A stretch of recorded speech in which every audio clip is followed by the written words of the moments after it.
Greetings. I'm speaking from just west of London in the Chiltern Hills. Sorry, I can't be down in Plymouth with you, but I'm delighted to have this chance to talk to you. Tim told me earlier that some of you might already have seen the film The Spider's Web, which I produced and worked on and traveled with. You just heard that I'm trained as a forensic auditor. Strictly, I'm a forensic investigator. I've spent most of my life investigating global finance, and I'll tell you more about that in due course. Some of that time I worked offshore as an insider to understand how tax havens work. So I'll tell you a bit more about my personal experience as well. What Tim didn't mention is that I'm originally a Jersey person. I grew up in Jersey, and as you heard just now, I headed the island's government economic service for over a decade. I'm going to be using a PowerPoint. I will make sure that a copy of this PowerPoint is available to anyone who wants it. I'll make it available to Tim and Martin in case you want it. So the headline here is that tax havens have become Britain's bane. Britain is the largest tax haven in the world. It causes enormous damage to the rest of the world. But being a tax haven actually harms Britain as well. And that's the core of our argument. We'd be much better off without these damn things. And the Tax Justice Network was set up in 2003 precisely to achieve that objective, to free the world of tax havens. Because although not many people would necessarily have noticed this, they lie at the very heart of the process of globalizing financial markets. And as the global financial markets were liberalized in the late 1970s and through the 1980s, capital moved offshore in enormous volumes. We're going to be talking here in terms of trillions, and as it did that, it undermined the capacity of nation states both to tax capital and to regulate capital. And as that happened, as nation democratic governments lost that capacity to tax capital, they increasingly shifted the burden of tax away from capital onto labor, onto consumers. And as you no doubt have noticed, we now live in a period of inequality unseen since the 19th century. So that's what we're going to be exploring. A quick word about the Tax Justice Network. It's an expert network. It's almost like a global consulting company, apart from the fact that we do all of our work free of charge, or largely free of charge. We work with civil society across the world, and we aim to support what's called systemic policy change at the highest level. We work at the level of the Organization for Economic Cooperation and Development, G20, the International Monetary Fund, and at a regional level in all 6 continents. A bit about my background. I was originally a policy advisor to Oxfam in my early 20s, and I was looking at the deep-rooted reasons, the systemic reasons for poverty, and that's when I first started to seriously look at tax havens and the global financial markets. And I realized that I didn't know nearly enough about it, so I spent I went off and did a further degree in it, a master's degree, and then I went offshore to work with Deloitte's, one of the big 4 accounting firms, at their division in Jersey. I'll talk to you a little bit more about that experience later on. And then, because I'd already passed the UK government's fast track exams, I was recruited into the government economic service in Jersey, and I headed their economic service for decades. And coming out of that in 1998, that Oxfam asked me if I would write a report, help them to write a report on the damage that tax havens do to developing countries. And that report came out in June 2000 and immediately attracted interest from across the world. And it was that that led to the creation of the Tax Justice Network, which was launched here in Britain in March 2003. As you can see, it spans over 80 countries and 6 continents. Now, a quick word about why tax matters and why we need to have a renewed global discussion about tax. You all know that this year's COVID crisis has put government financing into a very messy state.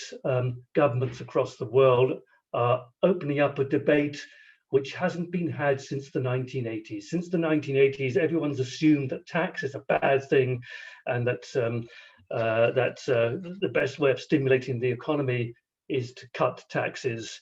For an economist like me, that is mumbo jumbo. It's absolute rubbish, and I'll be quite contentious about that. I think that tax lies at the heart of democracy, and we need to have a serious debate about what kind of tax policy we want to have in this country and in all countries around the world, and why we need to have a new global settlement to prevent tax havens from undermining our tax regimes. For those of you who want to read into this a little bit more deeply, this book, The Greatest Invention, is available online.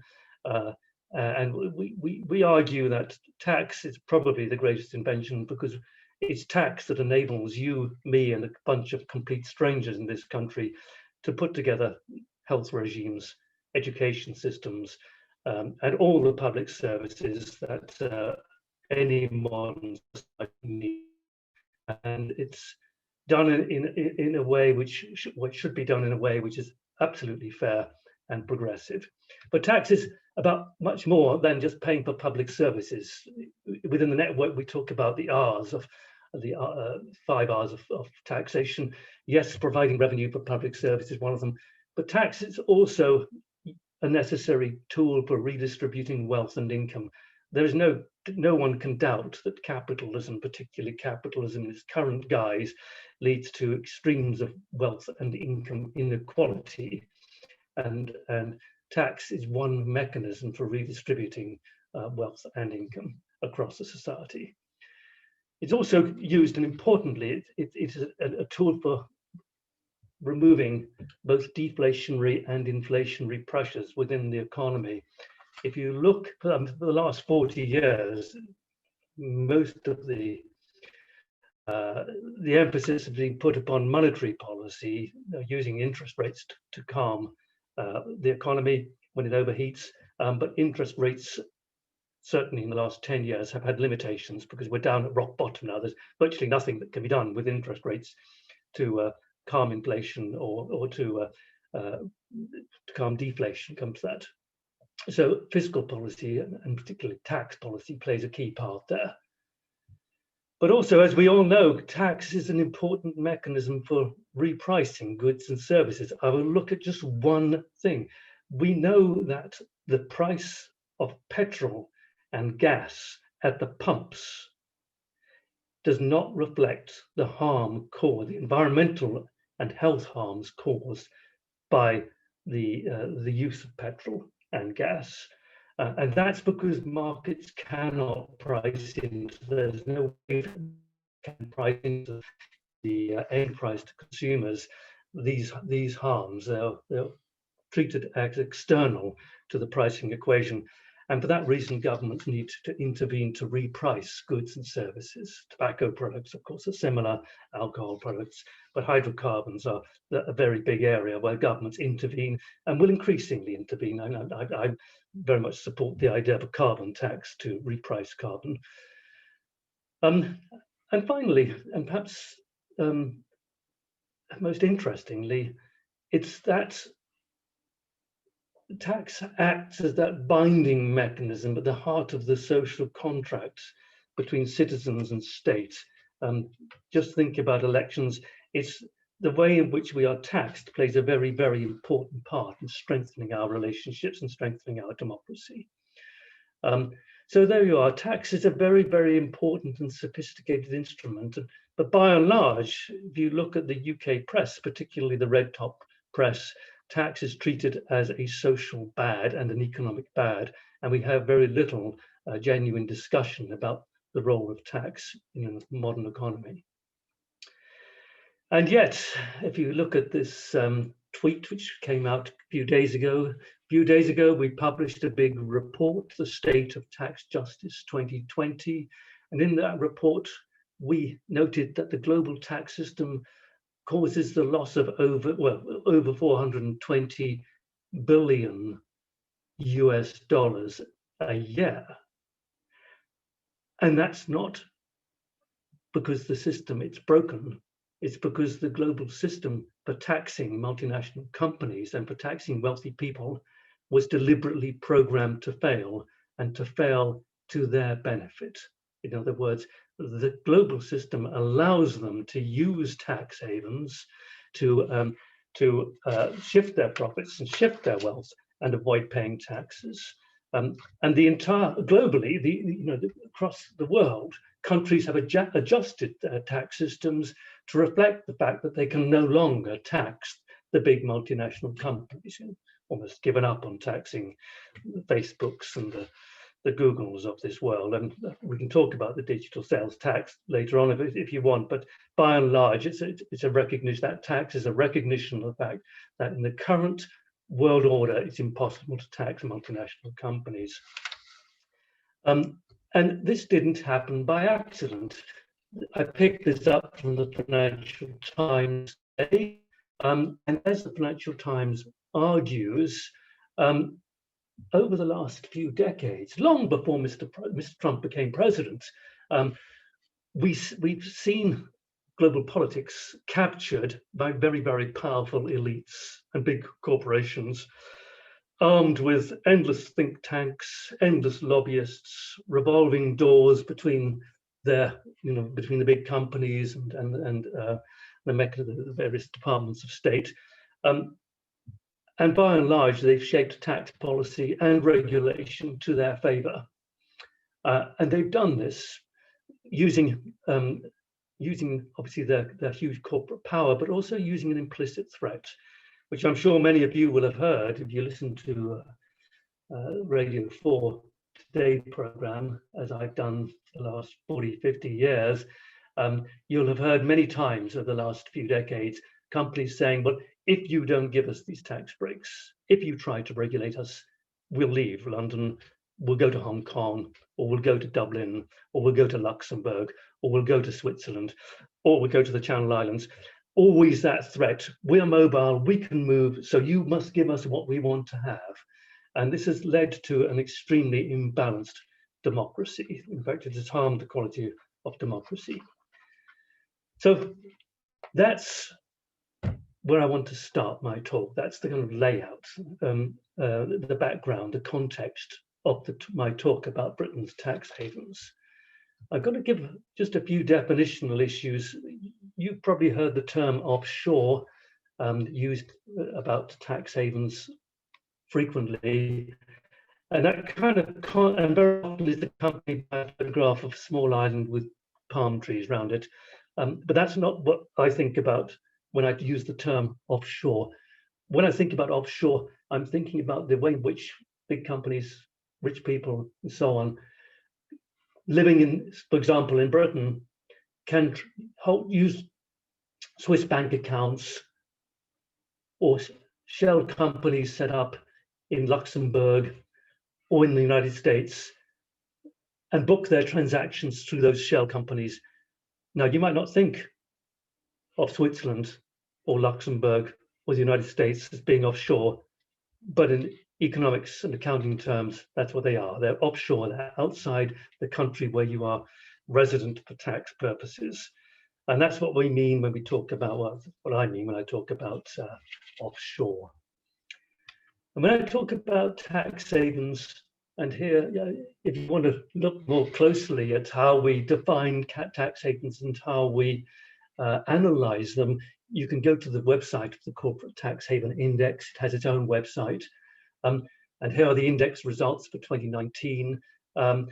You'll see here we're talking about jurisdictions that have very, very carefully shaped their laws, their regulations, and their enforcement of compliance with laws and regulations to enable powerful multinational companies and rich people to use these places to avoid paying taxes elsewhere.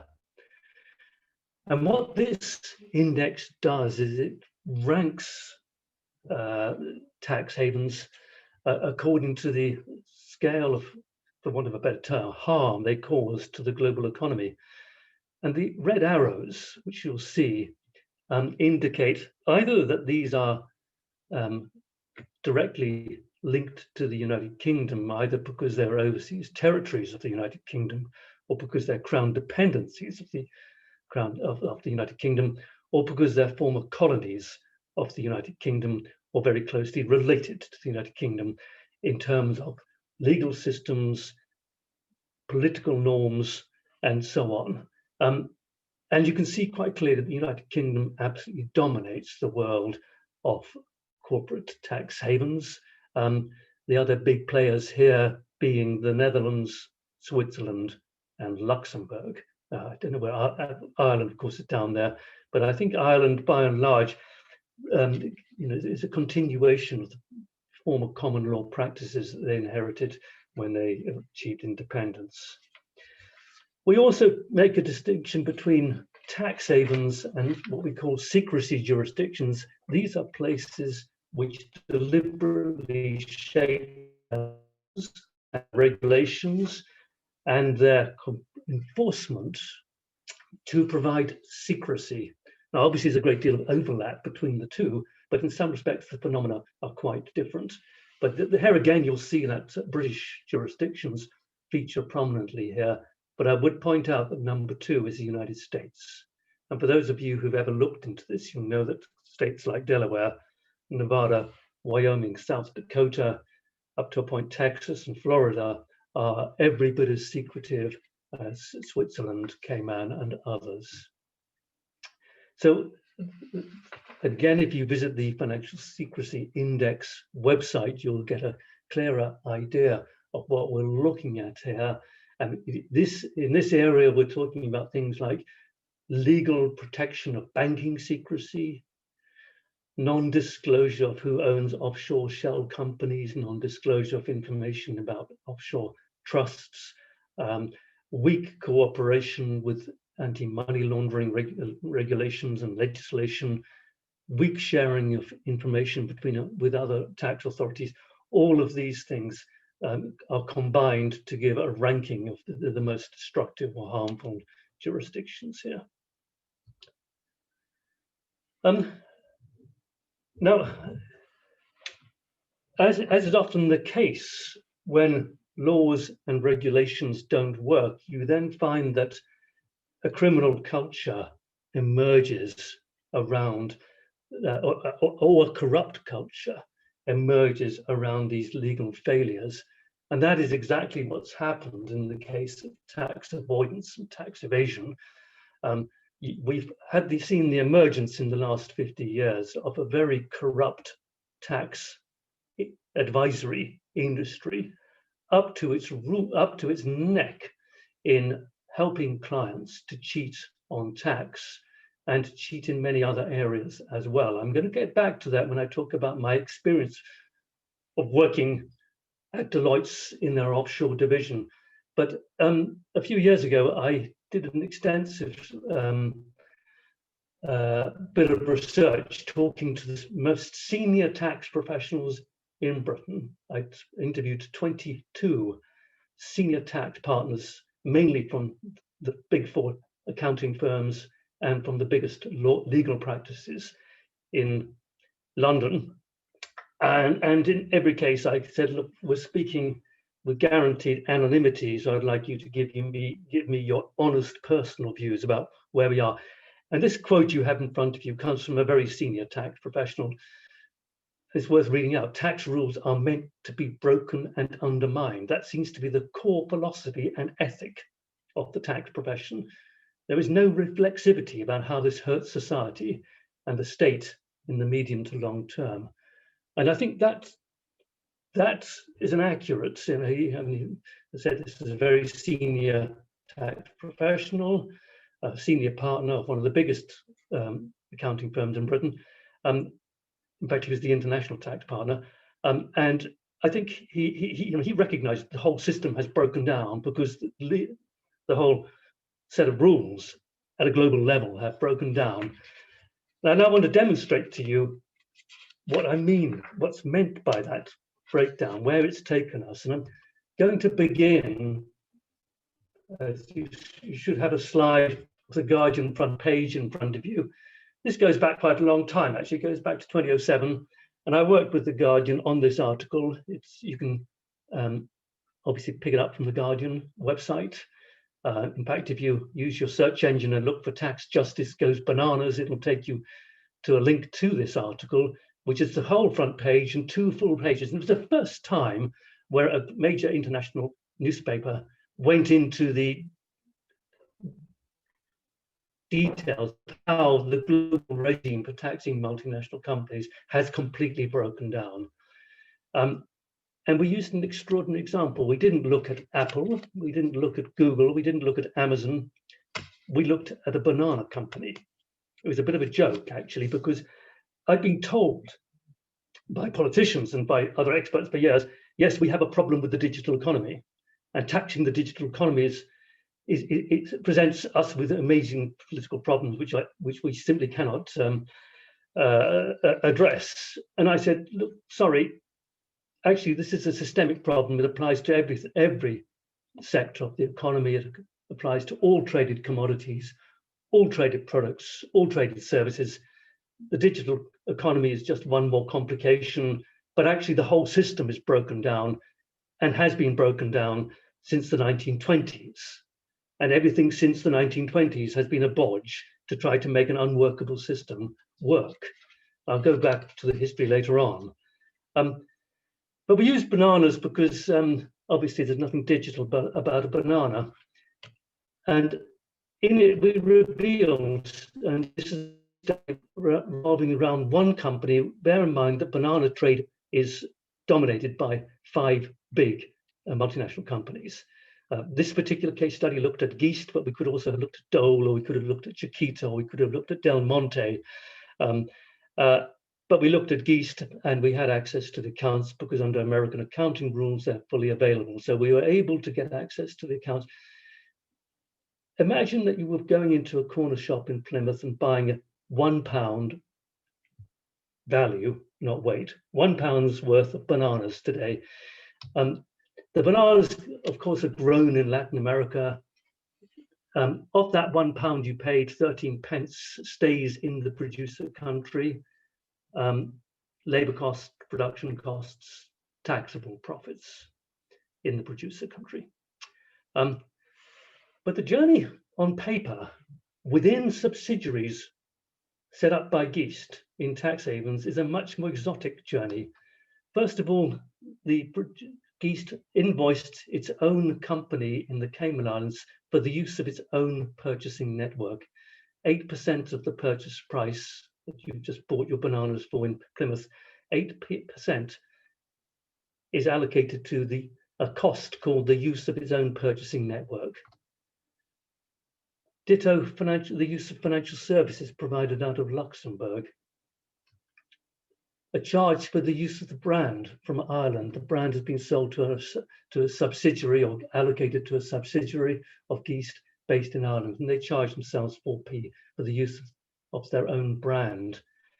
Now, I want you to stop and reflect at this point. How many of you have ever gone into a shop and asked for Geest bananas? Del Monte? Dole? The answer is there is no brand value, but they're charging themselves for the use of their own brand. Bananas have no brand value whatsoever. We don't distinguish between the different types. Isle of Man, use of insurance services. Jersey, use of managers.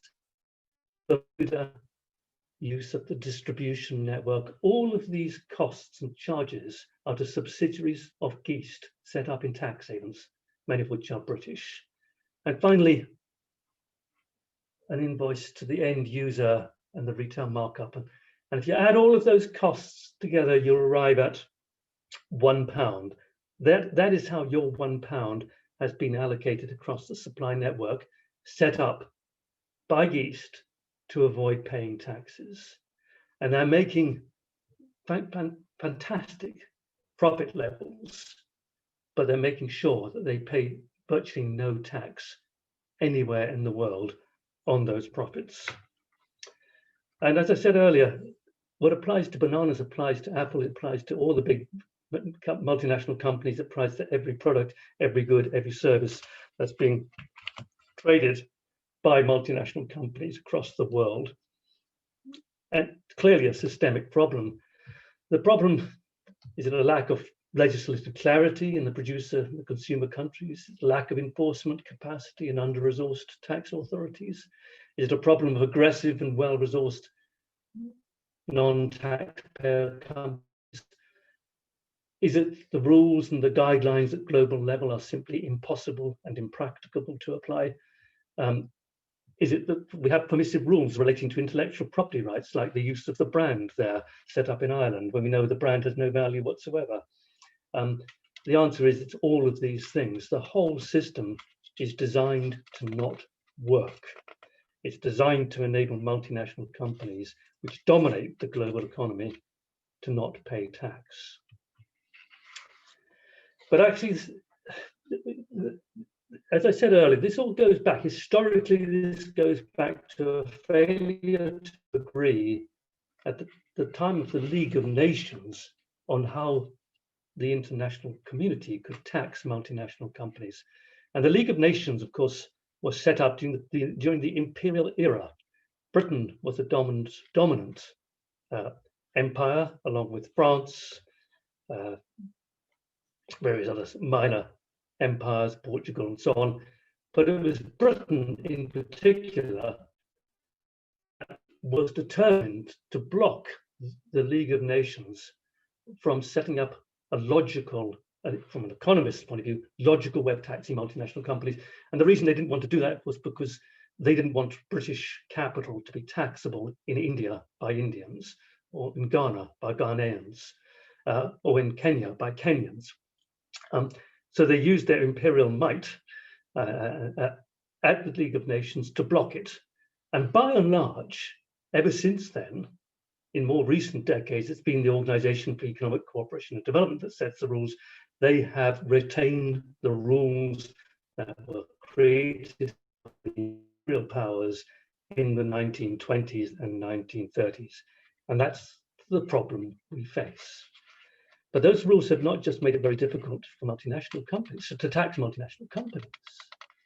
It's also created what social scientists call a criminogenic global environment, one in which crime pays. And that's what I went offshore to investigate when I went to Jersey. Now, you all know where Jersey is. You've probably heard of Deloitte, the accountants. I went to work with Deloitte in 1985, and I worked in their trust and company administration, their offshore division. And I had complete access whilst I was there to their client files. And I looked at over 120 client files from around the world, very carefully. As I said, I trained in forensic investigation, so this is exactly my area. What I found was that the clients were engaged in a very wide variety of criminal activities. Here's the list: insider trading, market rigging, avoiding disclosure of conflicts of interest, illicit arms trading.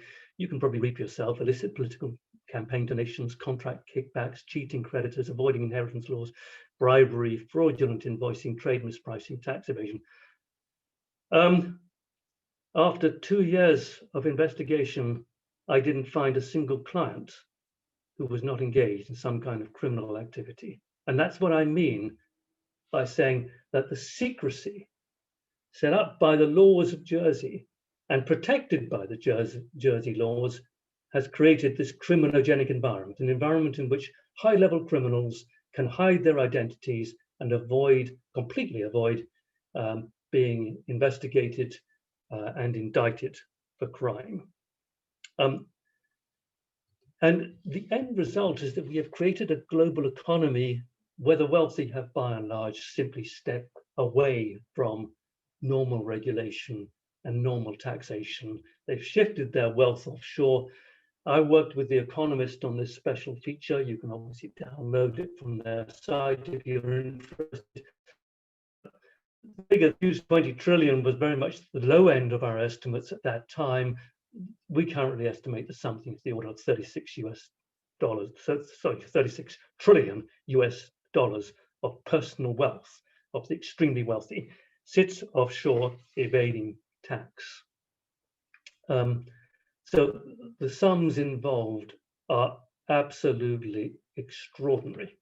We could tackle climate change, we could tackle COVID, we could tackle virtually every single crisis currently facing the world, including the inequality crisis, if we were able to tax this capital. We just look, this is a tweet that came out a couple of days ago, coming out of Africa.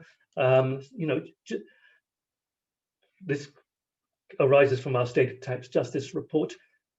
It's estimated that Africa is losing $25 billion a year to multinational company tax avoidance through tax havens. And as you can see here, that's enough to pay for 10 million nurses' salaries. Just think about that, 10 million nurses' salaries. Quite extraordinary.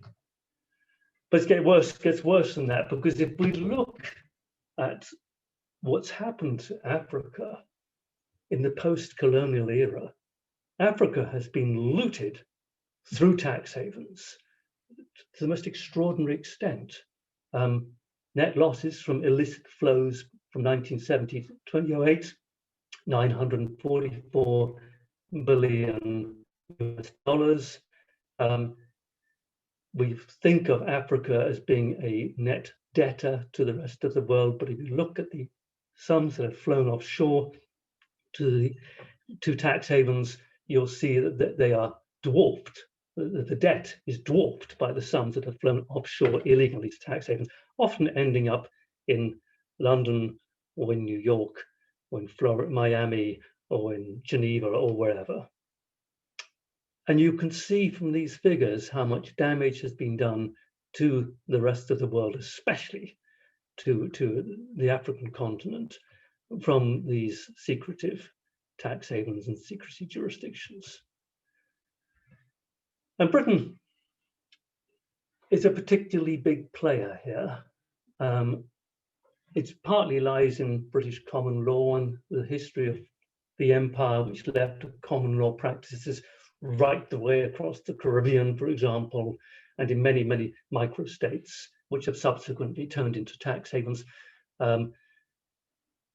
It's partly also to do with the huge globalized banks, HSBC and others who work across Africa. But Britain is a very major player here. And the history of this goes back a long way. I did archival research quite a few years ago, looking at how successive British governments have helped or hindered or the growth of tax havens. By and large, they turned a blind eye to it. Here we are, 1961. This is a memorandum I dug up from the Bank of England archives. I know for certain that I was the first person to see this in over half a century.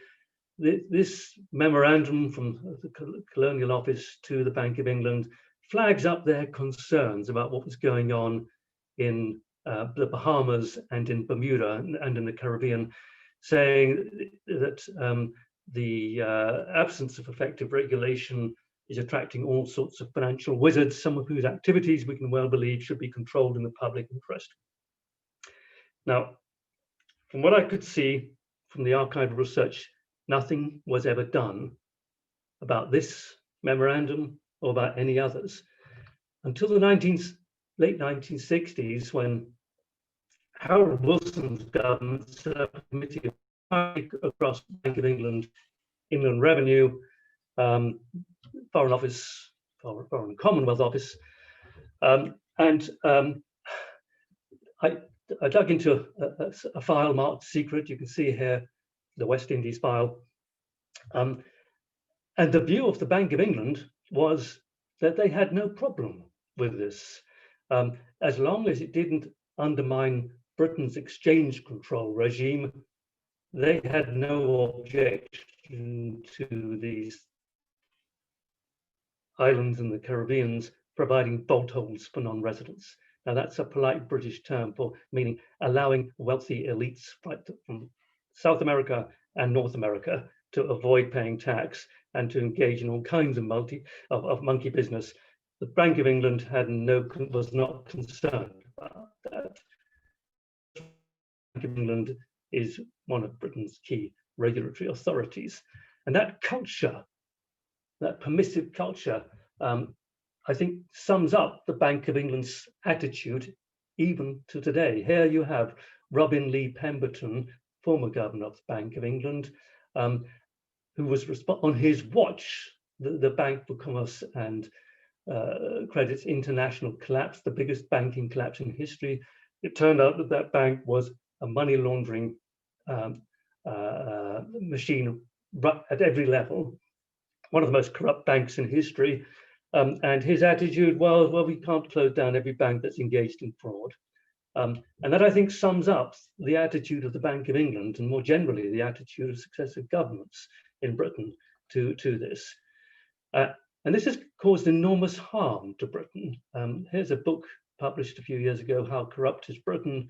I've got a chapter in this book, but here's Will McMahon, a very famous researcher, saying, what we see here is that corruption is not an aberration. It's built right into the whole system. It's endemic right the way through the institutions. And it's sustained by a culture of impunity that has emerged over generations.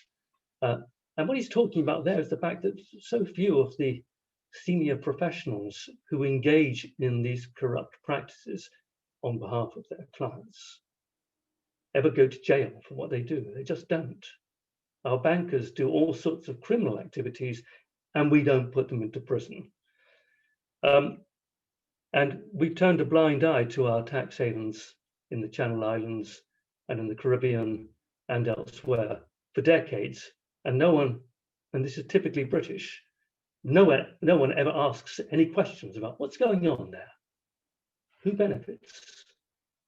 Who's being harmed by this? It wasn't a surprise to me that when one of the biggest leaks in history, data leaks, the Panama Papers came out, it didn't go to a British newspaper, it went to Süddeutsche Zeitung, the German newspaper. And I worked with them quite extensively on it.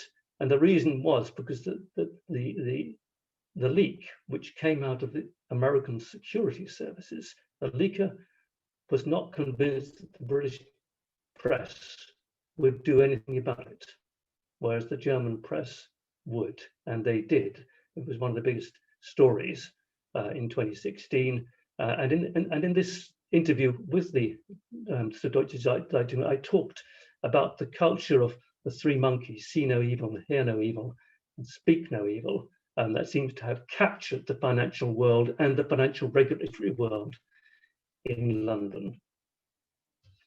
Although it's called the Panama Papers, I would point out that, yes, the law firm was involved, which suffered the leak, was originally located in Panama, but actually by far the majority of the offshore shell companies that were revealed by the Panama Papers weren't registered in Panama, they were registered in the British Virgin Islands. And here again, Süddeutsche Zeitung received yet another leak, this time out of Bermuda, a big British law firm called Appleby. And again, revelations of hundreds of thousands of clients involved in low-grade tax cheating of one kind or another. And yet again, British lawyers who studiously turned a blind eye to the criminal activities of their clients. And I think that's the nature of the culture that we're investigating. Now, this culture has done enormous damage to Britain's economic and social development. We here, my colleagues, Nick Shaxson, Duncan Wigan, and I, have coined a phrase, a term, the finance curse, for what happens when you allow an overpowerful financial sector to become the dominant sector within your economy, which is the case in Britain. There's no question about it. Certainly the case in Jersey, but in Britain, politically, the City of London for decades, arguably from 1986 onwards, from the time of the Big Bang, the City of London has been, that's the Big Bang of financial deregulation of the Thatcher government in 1986. The City of London has been politically and in economic terms the dominant sector in the economy. This is the case of the tail wagging the dog. And by and large, our tax and regulations are set up to meet the wishes of the City of London. But we argue that apart from being good for the economy, it actually harms the UK economy in lots of different ways. It harms the UK economy because, if nothing else, it's led to an overvaluation of sterling for a very long time, which has harmed the export manufacturing services sectors and so on. It also leads to a brain drain. I tell you that far too many of the students that I've engaged with in London, at University College or at London School of Economics, far too many of them just want to go into the City of London to make a killing as quickly as possible, to earn a fortune and get out. They don't have any entrepreneurial ideas. They don't want to go into making things or providing useful services. They just want to go in there and make a killing. So there's a brain drain, which is undermining other sectors. And in all sorts of subtle ways, this finance curse harms the quality of development of our economy. If you want to read more about it, we published this monograph quite a few years ago. And we argued that despite all the trillions that flow through the City of London, Britain underperforms across virtually every single human development indicator, whether it's inequality, infant mortality, poverty, you name it. Look across the board. Criminal recidivism. Britain underperforms against its European peers, and we don't think this is coincidence. We think this comes out of this finance curse. There's a pattern of dominant countries with dominant finance industries underperform in social and economic terms. And it's had a cost. Nick Shaxson subsequently worked it up into a longer book, which you can obviously buy from your local bookshop. And in that book, we commissioned some research out of the University of Massachusetts, and we said that the oversized City of London has inflicted a cumulative cost of 4.5 trillion on the UK economy from 1995 to 2015. That's worth 2.5 years economic output of £170,000 for every household in Britain. And we argue that far from being the goose that lays the golden egg, the City of London actually extracts wealth from all the rest of the regions of Britain, and it extracts it in all sorts of sophisticated ways. And then when the City of London goes belly up, great financial crisis, we have to bail the City of London out and end up having austerity imposed upon us. So we argue that hosting a gigantic tax haven, far from being good for Britain, is extremely harmful to Britain's economic and social development. And that's a bit of good news, because if politicians really want to do something about it, they can actually face up to the powerful banking lobbies and say, we're going to tax you, we're going to regulate you. If you want to go to Dublin, goodbye, go now, do not collect 200, just leave. Because actually Britain will be better off without you. So politically, the core of our finance curse hypothesis is that if we want to make Britain better off, we should downsize the City of London by a very significant scale. And we could quite simply close down all of our offshore tax havens. And we can do it tomorrow. There's no question about that. And if we want to close down the tax havens, there's no problem with doing that. We can require every jurisdiction to create a public registry of who owns the companies registered there and the trusts. We could require full disclosure to Parliament of all the corporate tax exemptions, the reliefs, the holidays, etc., with a detailed cost-benefit analysis. This is something the Treasury should be doing anyway. It costs Britain something in the region of 130 billion every single year, all these tax reliefs, and they serve no use.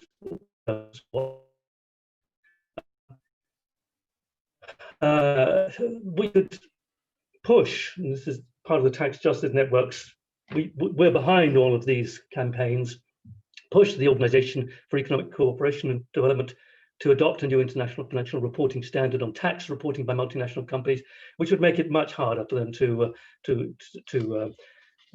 hide their tax policies behind very opaque accounting rules. We could move away from the system of taxing, which was developed at the times of the League of Nations to meet the imperial interests of Britain and France and the United States. And we could go to what was actually recommended at that time by the economists, which was to tax multinational companies on the basis of apportioning their profits to the countries where they actually did business, not to the Cayman Islands, not to Bermuda, but actually in the case of Amazon, for example, we know where their sales take place. Therefore, we know exactly where their profits are derived, and we can apportion those profits accordingly. And that's, interestingly, is what the European Union has been trying to do for quite some time, but Britain has been blocking, along with Ireland and the Netherlands. And also, I'd just like to flag this up. This also comes out of the Tax Justice Network to help the poorer countries of the world with their tax collection.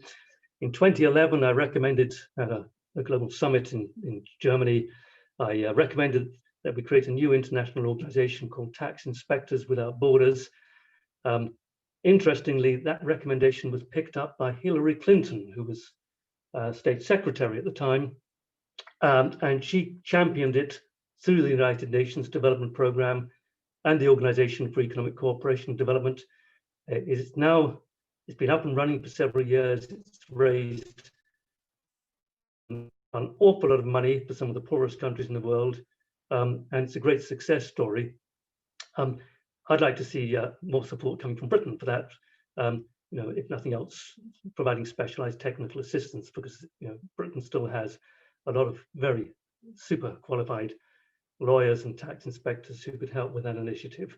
I'm on the governing board of this United Nations initiative, and I'm super proud of it. So just to wrap up, a couple of thoughts. First of all, I've argued that tax havens cause enormous damage to the rest of the world, but they also cause enormous damage to Britain. Britain is a major player here. If you want to find out more about it, this film, The Spider's Web, which you have in front of you, is available on YouTube free of charge. I produced it. It largely comes out of my work with Nicholas Jackson, and you can watch it free of charge. And I think it's a very informative, provides a lot more information about Britain's role here, the history of Britain's role. Now I'm going to hand it back to Tim or to Martin, and I think we're going to take a short break, and then I look forward to having any questions or comments or whatever that you want to share with me. Okay, welcome back, everybody. Thank you again, John. Certainly, I'd never seen the banana illustration before, so that was an education and quite an eye-opening to how things work. We've had some good questions come in on the chat. we'll start with a couple of questions on Brexit, almost inevitably in some ways. Menza asks that with Britain leaving Europe, is the EU therefore going to become, I guess, some kind of global leader on good practice? And in conjunction with that, Martin asks, how do you see the interplay of Brexit and tax havens, or are they separate entities? Very good questions. Let me begin with Europe. And let me begin by, I'd also like to say that when Tax Justice Network was launched, we had our first meeting in 2002, November 2002. The meeting was held in Florence, in Italy. I was asked by a group of mainly British NGOs to lead a British delegation to a meeting that had been convened in Florence to discuss the Oxfam report I mentioned earlier on. And I was sent there with a specific instruction to push for the creation of the Tax Justice Network, which is what happened. But the first chair of the board was a German economist called Sven Giegold, and Sven Giegold chaired our board of directors for the first 3 years, then went on, he was elected a member of the European Parliament under the German Green Party banner, and he is a very senior official, very senior parliamentarian. I think he's currently vice chair of the Finance and Economics Committee of the European Parliament.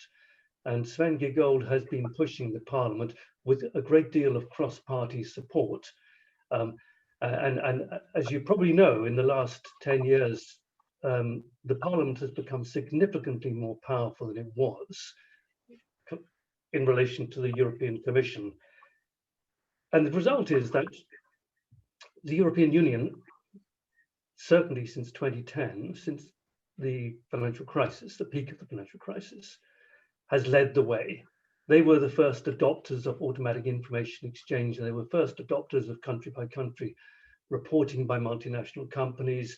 They've come in with the full requirement that all European jurisdictions must have public registries of beneficial ownership of companies. The European Union Anti-Tax Avoidance Directive came into force in 2019. All of these measures are world-leading measures, and we can expect them to ripple out across the rest of the world. As I said earlier, they're also moving towards a system of taxing multinational companies on the basis of their economic substance. So the European Union has been leading the way. And I think at least part of the explanation for why there was such pressure for Brexit and so much funding came out of dark offshore funding sources is explained by the fact that the European Union is determined to close down the loopholes in the global system that allow tax havens to operate. So on that basis, is it fair to assume that Britain is not likely to adopt those best practices or post-Brexit? Well, there's a long story here, which needs a bit of unpacking.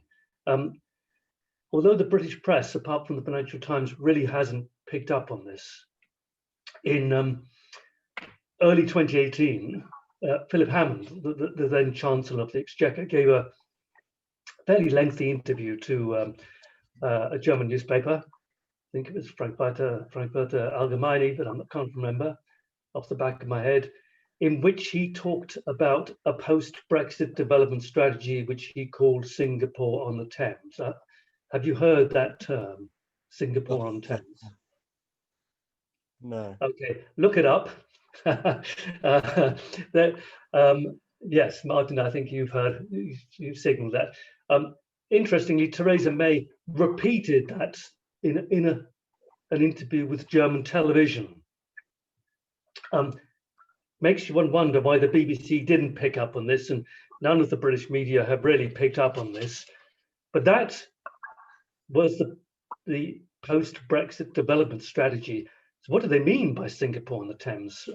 What they didn't mean was Singapore's welfare state, which still has cradle-to-grave facilities for housing and education and health and so on, because they adopted that from the Labour Party in the 1940s. Now, they meant Singapore's role as a very deregulated, highly secretive offshore tax haven and secrecy jurisdiction. And that seems to be the direction of travel.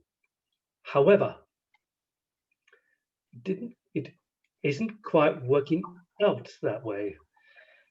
And the reason it isn't quite working out that way is because, to be blunt, when David Cameron called the referendum in 2015, no one seriously expected the result that came through in June 2016, least of all the City of London.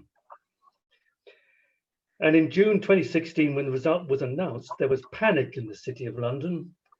And I addressed loads and loads of internal meetings of big banks and so on. It was quite clear that they didn't know whether or not they would be able to continue with what are called passporting rights.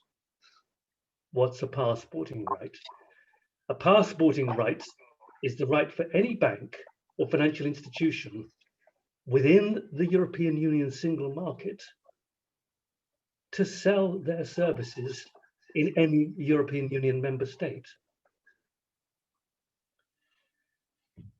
Now, in June 2016, they kind of thought that Britain would stay within the single market. That wasn't clarified until much later on. When it was clarified that they wouldn't be able to stay within the single market, I can tell you there was panic in the city. Many big city banks started to move their staff and various facilities, because law firms were doing the same, because they were told you will lose your passporting rights. There was a bit of an exodus to places like Frankfurt, wasn't there, around that time? Or? It's like, yeah, that's right. But then, and you don't read about this in the British press either, unless you read the FT, which I do. Then the issue of what's called equivalence emerged. Now, have you heard of equivalence? Because you know that a lot of the negotiations are blocked around two issues: fisheries of fairly negligible economic importance, but massive political importance, and the so-called level playing field. And the big sticking point, or one of the really big sticking points in the so-called level playing fields, is financial services, because the City of London wants to continue to have access to the single market on the basis of what's called equivalence. And as the term applies, that means that regulation and compliance with regulation in Britain has to be the same or better, equivalent is the word they use, to that in the single market. And that's precisely what the government does not want to concede. That's what it's all about. They do not want to have equivalence, particularly what's called dynamic equivalence. Dynamic equivalence means that as the rules change in the European Union, Britain has to adapt its rules to be equivalent to the changed rules within the European Union. And that is the big sticking point. That's what doesn't make itself clear in the BBC news bulletins or discussions, or in any of the other British media, apart from the FT. But that is the biggest sticking point. The banks desperately want to stay within the have access to the single market. They, by and large, are happy with equivalence. They're prepared to work with it, but the government doesn't want to accept that principle. And that equivalence would presumably be, the reluctance to give into that equivalence would be because that is a concession against Brexit and against carrying forward the people's vote. Absolutely, because if they agree equivalence, then they have effectively totally discarded the take back control slogan, because you can't, having left Brussels, they're no longer there at the table where the rules are being made. We moved from being a rule maker to being a rule taker. Okay. And that's the reverse of taking back control. Yeah. Okay. All right. Well, moving on slightly, but sideways, and roll up a couple of questions here. Keith is asking what might bring about change when our ruling party, in inverted commas, is funded by tax evaders and populated by them, which is Keith's beaten me to my question. But also rolling into that, Sarah Palmer, Sarah, I'm sorry, either, asks what actually can we as citizens do about this. So there's a relationship obviously between citizens and its government. Is there anything that we can do when the government seems so entrenched with the people that break the rules? Well, it might appear that the situation might appear to be actually very dark and gloomy, but I'm reasonably optimistic, and just a little bit of grounds for being optimistic in this area. First of all, the rules are not made in London. The rules are made by the international players. The OECD is the key rule maker. The Organization for Economic Cooperation and Development is the key rule maker for the overarching set of rules at a global level. And Britain cannot override those rules. They have to adopt them in international law. And if they fail to do that, then they lose access. Then the international community will start to apply sanctions, simply that, all sorts of economic sanctions, including the very real possibility that other countries will simply look through Britain's tax arrangements and start to seriously tax British multinational companies.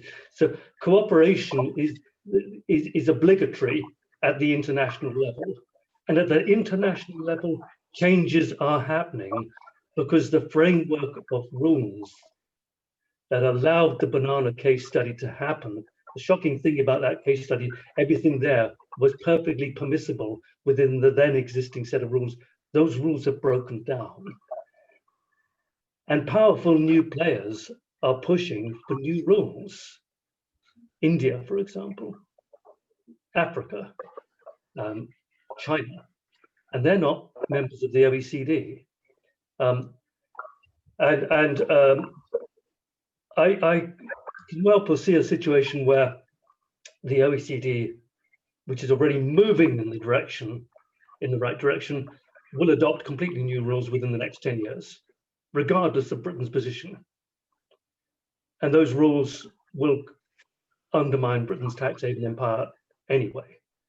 The European Union has already moved in that direction. And as I said, within the City of London, the really big players, their biggest single market is within the European single market.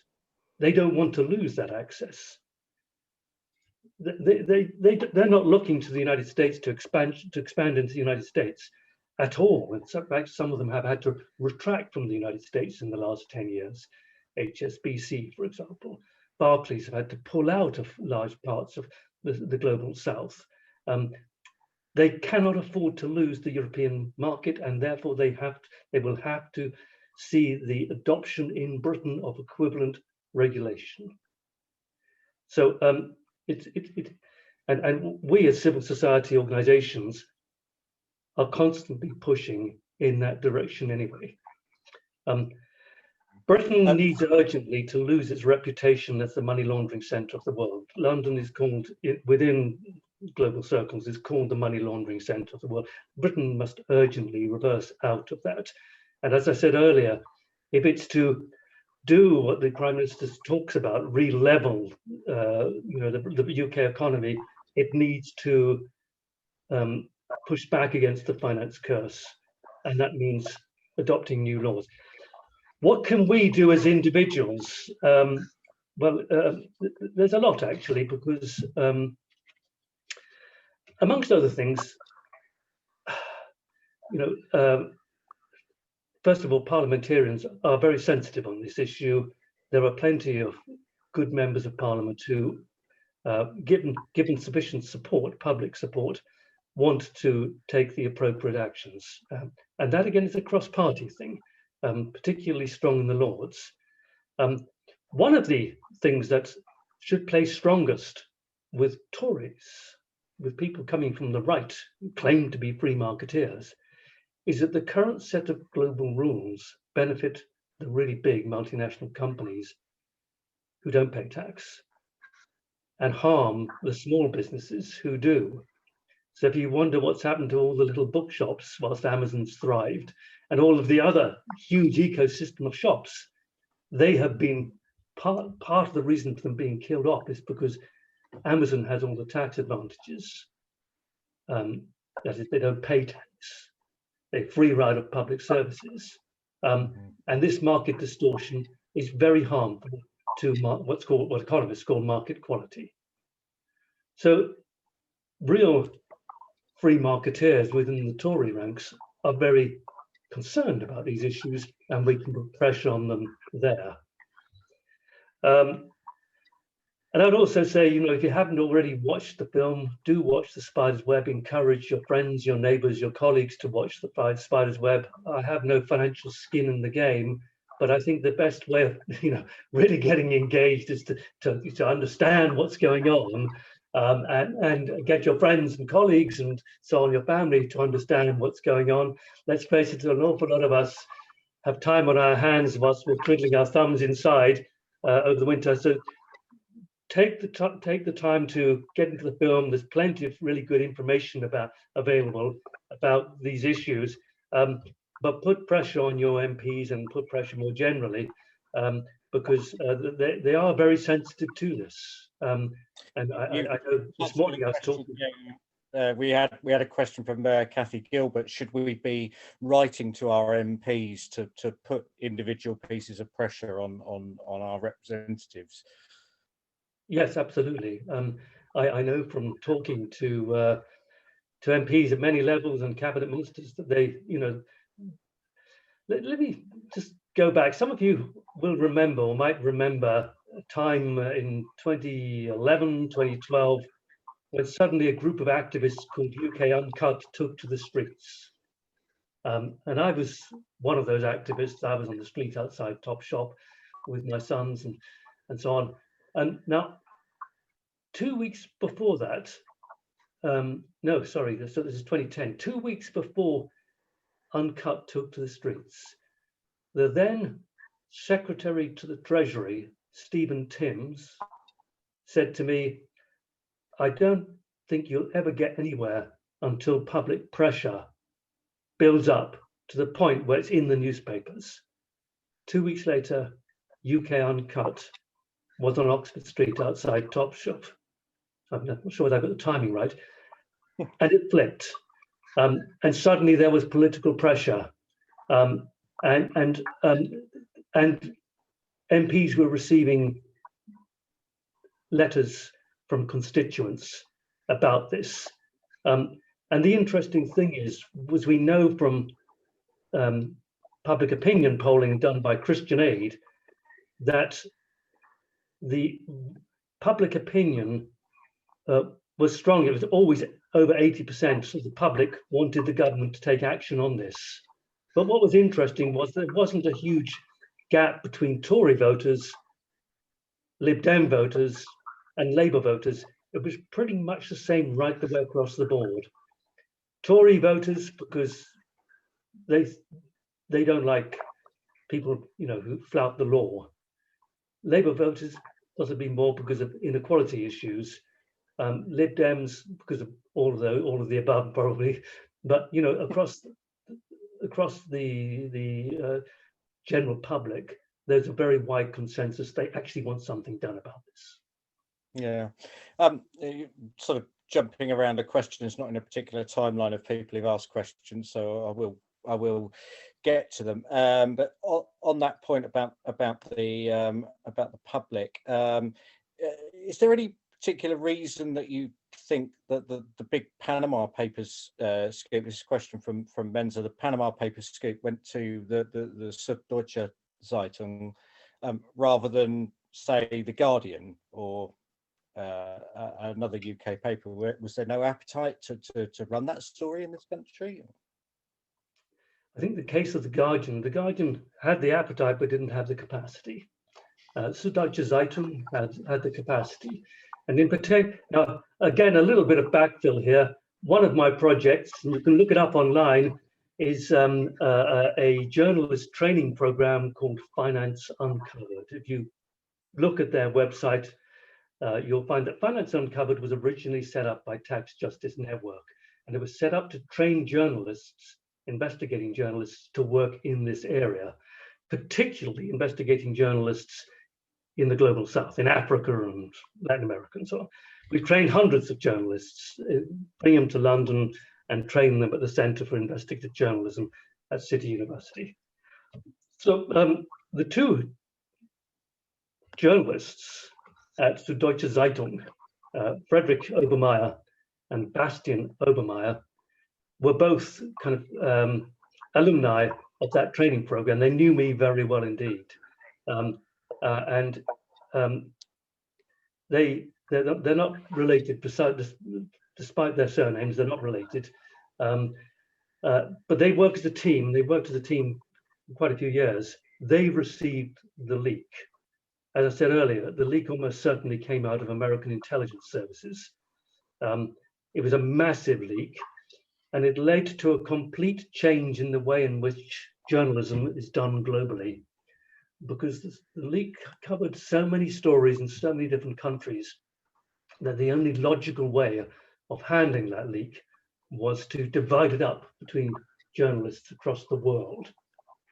And eventually, over 400 journalists were working on that leak, coming from something like, I don't know, 80, 90 or so different newspapers. So this is a massive exercise in a new kind of journalism where newspapers all agreed to a fixed embargo date, 6th of April, 2016. And they all respected that embargo, and it had massive repercussions. I don't know if you know this, but probably most people remember the Prime Minister of Iceland had to resign, the Finance Minister of Argentina, the Finance Minister of Bangladesh, I think ministers in about 18 different countries resigned as a result of the Panama Papers revelations. And yeah. We think of it as a story that keeps on giving. Indeed. Menza also asks, the government uses, he says, accountancy firm staff to assist it in formulating policy and legislation, possibly because they have a insider knowledge of the market. Do we think that's wise? I can't comment on whether that actually happens. I imagine it probably does, but is it wise for government to use people on the inside? Or? Yeah, I can confirm it happens. Throughout the period of Gordon Brown's chancellorship, PricewaterhouseCoopers was working very closely with the government. KPMG has also worked very closely. I think it's very unwise, if nothing else, because it's extremely expensive. But I mean, it has led to some very corrupt outcomes. For example, in the first years of the Osborne-Cameron government, Osborne invited KPMG in to advise on the setting up of a tax loophole called the patent box facility. And KPMG advised on it, drafted it, saw it through Parliament, and then went out and sold it to their clients at the cost of billions to the UK economy. It serves no useful purpose whatsoever. The only people who benefit are KPMG and the other accounting firms' clients. So absolutely wrong. Interestingly, I'm told that Dominic Cummings, this is where people normally hiss, but Dominic Cummings didn't like this and didn't like the use of external consultants by government, and has been pushing for the setting up of an internal consultancy service within the civil service, and that's something I would support. But it does mean that the government would have to bring in, would have to train civil and retain civil servants at the highest level and pay accordingly, because this is an area of expertise where most of the experts are on the wrong side. Okay. Would Dominic have been in charge of that? Had he been, I'm sure it would be a catastrophe along with virtually everything else he's touched. Yeah, indeed. Another question from Mensa in Nick Shaxton's Treasure Islands, which says you read. He said that the move towards the use of tax havens and tax evasion was accelerated by very high levels of taxation in the UK. I suppose the first question is, do we agree with that? I can't say enough about other countries and their levels of taxation, but what do you see as a fair level of taxation? Is there a number you can even put on it? No, I really don't think there's a number. What I would say, just to remind, but for the younger people here, it will come as a surprise maybe to know that during the 1940s, 1950s, 1960s, a period of extraordinary growth across the capitalist West, growth the likes of which we have never seen since. Marginal tax rates on income tax for very high income earners were well over 80% in some cases, heading towards 90% and more. And although people mumbled and grumbled, just remember that they'd only be paying that rate at a very high level of income. All the rest of it's taxed at much lower rates. That's the way that progressive taxation works. But this country, they were even higher in the United States. This country saw record levels of investment in production activity, in research and development, in infrastructure, the likes of which we simply haven't seen since then. So I am very skeptical about the idea that it's high rates of tax that drives tax avoidance, because what we've seen in the last 40 years is that as tax rates have come down, whether it's capital gains or income tax, wealth taxes have disappeared, corporate tax rates have more than halved, tax avoidance has increased. And I think that tells a story of itself. And it also tells an important story about what I regard as one of the biggest economic lies out there. If it's a political lie, which is that if you cut your taxes, you'll actually stimulate so much new investment that the government will receive more revenue as a result. Despite the lower tax rates, the government will receive more revenue as a result of the growth that is promoted by that. That has never happened. There's no empirical evidence to support that, either here or in any country in the world. There's nothing but examples of the exact opposite happening. If you want to look at what happened when Kentucky went radical on tax cuts, they went bankrupt within a year, and many businesses left the state because there's a balance point between taxing too much and taxing too little. I think I think that if you talked about, for example, corporate income tax, currently 19%, they were talking about taking it down to 17% and lower. I think a rate of 35% would not frighten horses. I think that if we talk about a higher income tax rate of, let's say, 60% for people earning, let's say, over 150 to 200 grand a year, the marginal rate up there, Again, I wouldn't balk at that. I think the capital gains tax should always be equal to the higher rate of income tax. And most economists who've looked at the corporate income tax think the sweet point is somewhere in the region of 70%. So it's eventually it's a political choice. Mm-hmm, mm-hmm. Yeah.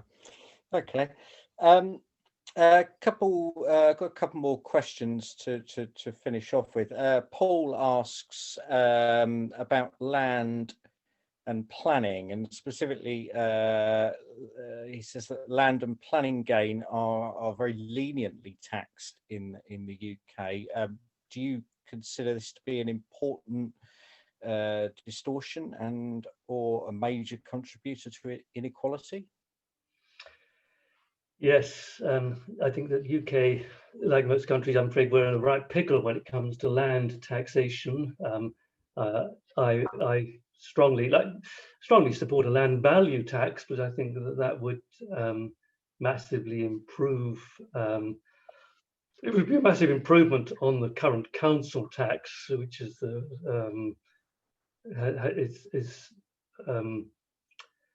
almost unworkable, because no government dares to actually revalue property values. They haven't been revalued for decades now, and it's become a very regressive tax. Business rates are also extremely harmful, and I think there's a very strong case for shifting lock, stock and barrel to a land value tax. It would certainly overcome or help to contribute to overcoming the withholding of land from the residential and commercial property markets. It would also, I think, be potentially very a lot more progressive in terms of its social impacts.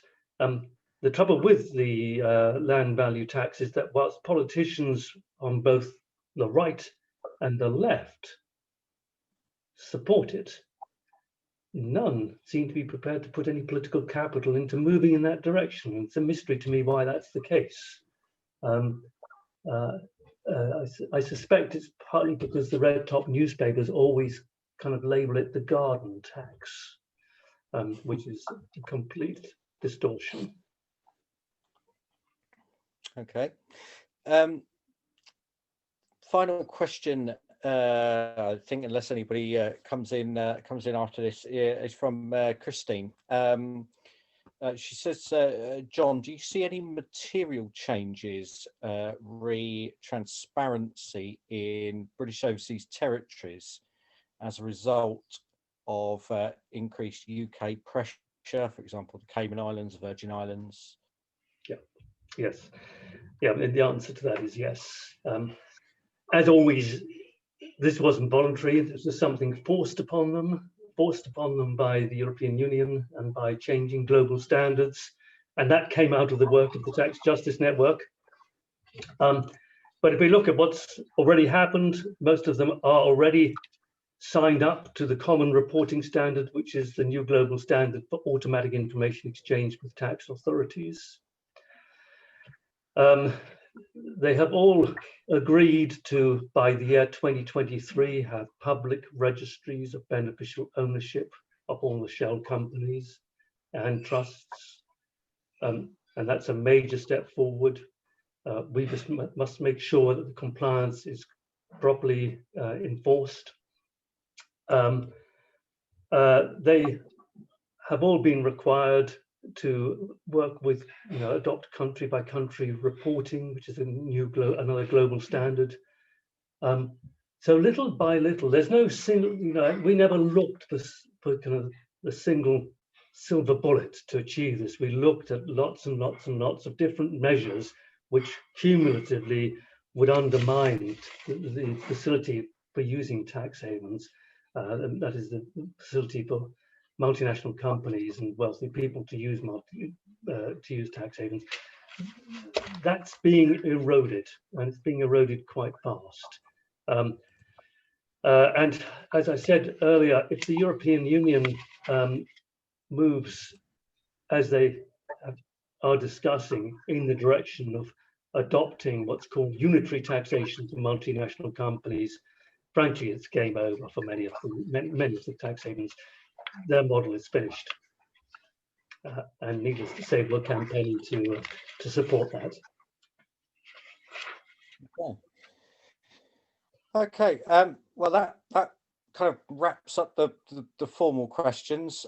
I think we'd probably all like to give a sort of final appreciation, A, for the talk, and B, for the Q&As after, and obviously overall for your time, John. So thank you very much, John. Great talk. Thank you, John.